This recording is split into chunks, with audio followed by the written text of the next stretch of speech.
Hey, what's happening? You're watching the 49ers Report. I'm Chase Sr., and today's show is sponsored by Eat Sleep. If you want to improve your sleep, you can invest in the rest that you deserve with Eat Sleep. $200 off and free shipping on the pod cover at eatsleep.com/chatsports. Basically a temperature-controlled mattress pad. It's absolutely awesome. We'll tell you more about that coming up here in just a moment. As for what we're talking about on today's show, a Niners mock draft roundup. NFL draft is coming up in just a couple of weeks at the end of April in Detroit. So we're going to look at who some of the top NFL draft experts have the Niners taking. And we are going to cast a wide net here. And we'll start off with Field Yates. He did a recent 2-round mock draft. And he has the 49ers actually moving up to 24th overall to take the Georgia offensive tackle Amarius Mims. And then the Niners stay put with the 63rd overall pick. And they take a George Kittle replacement for the future in Penn State tight end Theo Johnson, a player who I really like. Many of you real ones who know the show, you know that I'm very high on Penn State players. Here's what Yates had to say on Amarius Mims. He said, Mims is 6'8", 340 pounds, and he has nearly 87 inches in wingspan and terrific footwork. He's inexperienced with just 803 college snaps and 8 starts, but after extending right tackle Colt McKivitz through 2024, San Francisco could afford to develop Mims this offseason and work him into the lineup as needed in year one. Mims would also be a potential succession plan to Trent Williams long-term at left tackle. So basically what Yates is saying there, you take Amarius Mims in the first round.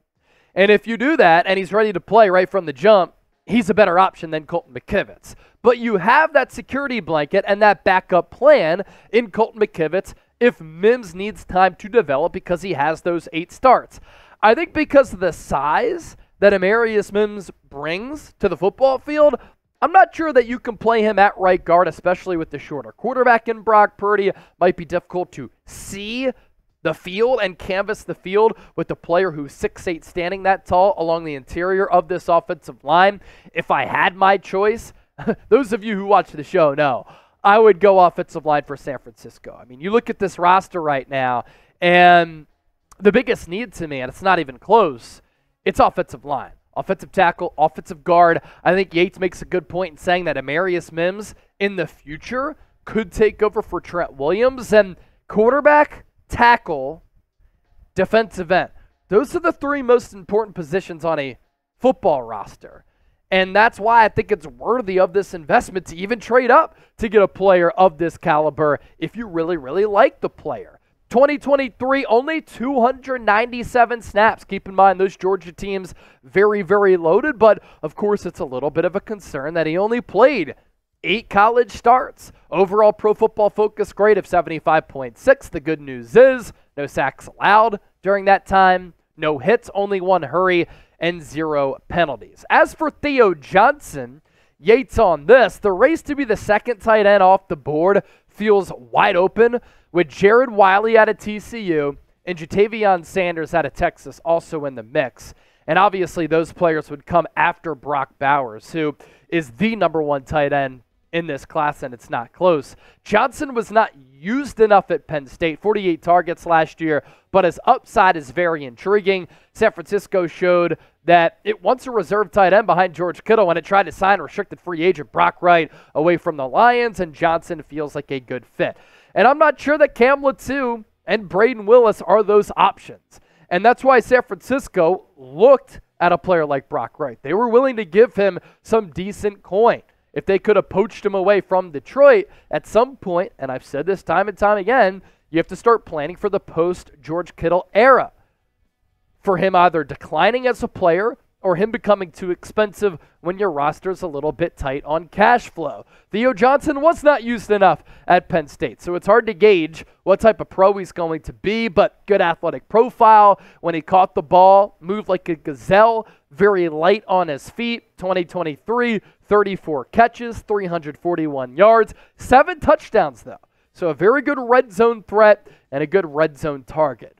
Mel Kiper Jr., maybe the preeminent NFL draft analyst in media, with the surprising selection here for San Francisco. He has the Niners going with more of a developmental player in Washington offensive tackle Roger Rosengarten at number 31. If that's not an offensive lineman name, I don't know what is. Here's what Kiper had to say about this pick. Soon-to-be 36-year-old Trent Williams is holding down the blind side. In 2020, fifth-rounder Colton McKivitz just started every game on the right side. Williams ranked first in the league in pass block win rate among tackles at 95.8%. McKivitz, yikes. He was 50th out of the 69 who played at least 10 games. That's not good enough. I'd like to see San Francisco bring in some competition.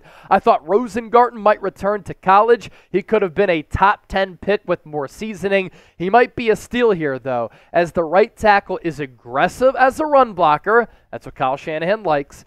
And solid in pass protection, though he had his worst game of the year in the national championship loss against Michigan. I really liked this tape when I went back through after the season ended. Of course, Rosengarten going up against a defensive line in Michigan that features a lot of pros, a little bit concerning. Him being a developmental player, a little bit concerning. But the thought here, I guess, with Mims from Yates and then Rosengarten from Kiper is that you have Colton McKivitz as that backup option where he's very experienced. If he needs to play because the rookies aren't ready to go, then you can go with that. I'm a little bit lukewarm on this selection just because I don't love the player for taking him at 31. I think that's a little bit too high. The Pro Football Focus numbers in 2023, they weren't bad by any means. Overall grade of 71.4. He didn't give up any sacks on Michael Penix, and that allowed Penix to carve up defenses. 3 hits, 12 hurries, 4 penalties. The hurry numbers, the penalty numbers, not good, but the sack numbers, hit numbers, pretty solid right there. If you're subscribed to us here on the San Francisco 49ers Report, I just want to do a real one roll call. Type real one if you support the show. And if you're not subscribed, you're not alive because we're pushing out daily shows right here on the San Francisco 49ers. Today's show, by the way, as I mentioned off the top, is sponsored by 8 Sleep. Why do you love sleep? Let me pose that question. Why do I love sleep? Because when I get a good night's sleep, I feel so refreshed to tackle my work goals, my fitness goals, my personal goals. I just have more mental clarity when I sleep well. That's also why I love 8 Sleep. The pod cover here will improve your sleep by automatically adjusting your bed's temperature based on your individual needs. The cover can be added to any bed like a fitted sheet, and it allows you and your partner to cool or warm your side of the bed as low as 55 degrees and up to 110 degrees. In addition to keeping you at the perfect temp all night, the pod also tracks your sleep and health metrics. On average, pod users see their sleep quality improve by 32% after just 1 month on the pod. It's pretty awesome. There's no better way to improve your day-to-day life better than sleep. Easiest way to do that? With the 8 Sleep Pod 3. Start the new year right and invest in the rest that you deserve with the 8 Sleep Pod. You put it right next to your mattress. Everything is powered right from your smartphone. Go to 8sleep.com/chatsports. $200 off plus free shipping on the pod cover by 8 Sleep. Again, invest in the rest that you deserve, that you've worked hard for, that's going to allow you to just feel better on a day-in, day-out basis. With 8 Sleep, the intelligent sleep system.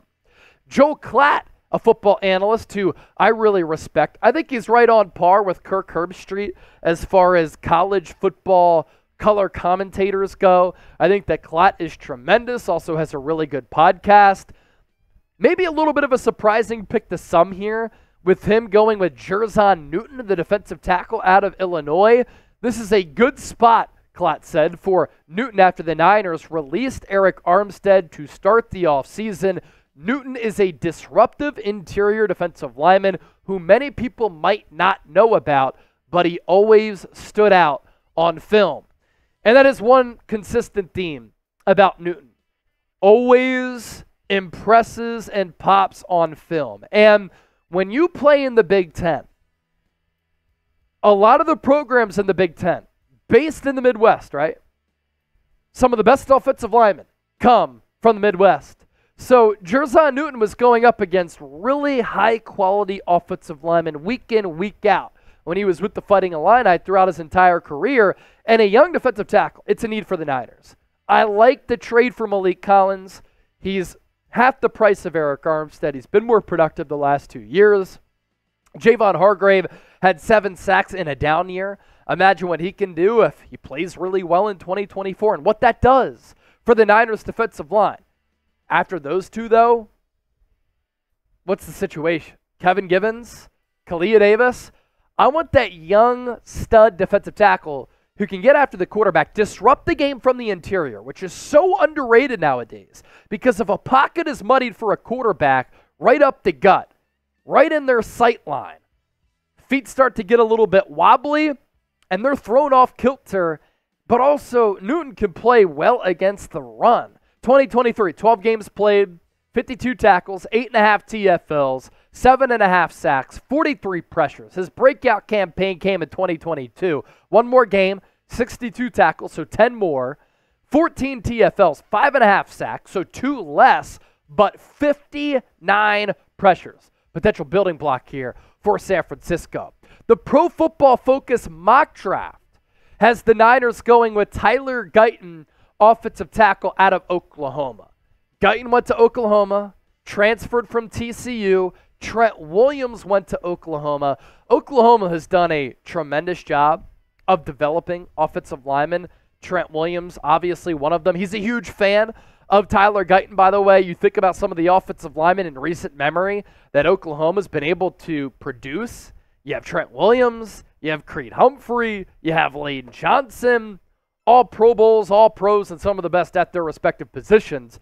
And this is pretty cool here. When we were at the NFL Scouting Combine, Tyler Guyton actually talked about playing with Trent Williams and what that would mean for the youngster.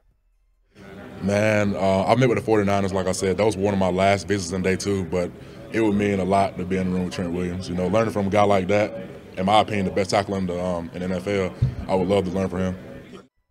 And that was one of the funny themes from a lot of these offensive line prospects at the Combine. It's like, you play offensive tackle? What offensive tackle do you look up to? Who do you model your game after? A lot of them would say Trent Williams, Lane Johnson, both from OU, and Tyler Guyton has an opportunity to maybe be that next really, really good Oklahoma offensive lineman to protect the quarterback. Here's what Pro Football Focus had to say about Guyton. Pass protection, one of the only weaknesses of the Niners offense a year ago, as they tied for 24th in that department, while Guyton still has a ways to go before he can be expected to help fix that problem. He has an incredibly high ceiling. Besides, what player to learn from better than Trent Williams, which is exactly what Guyton basically said. 10 starts last year. He is also, like Amarius Mims, an inexperienced player. Mims with those 8 career college starts, Guyton with those 10 last year. He's going to need some seasoning as well. Good athlete for his frame. I think that he can be a little bit better as far as being a road grader in the ground game. Overall grade of 63.7. Did not give up a sack, though. Light on his feet. 3 hits, 9 hurries, and 5 penalties. So that right there, our latest Niners mock draft roundup. Who is your favorite round 1 target for San Francisco here? Drop me a name, or you want to go in depth? You could throw a couple of names down below in the comment section.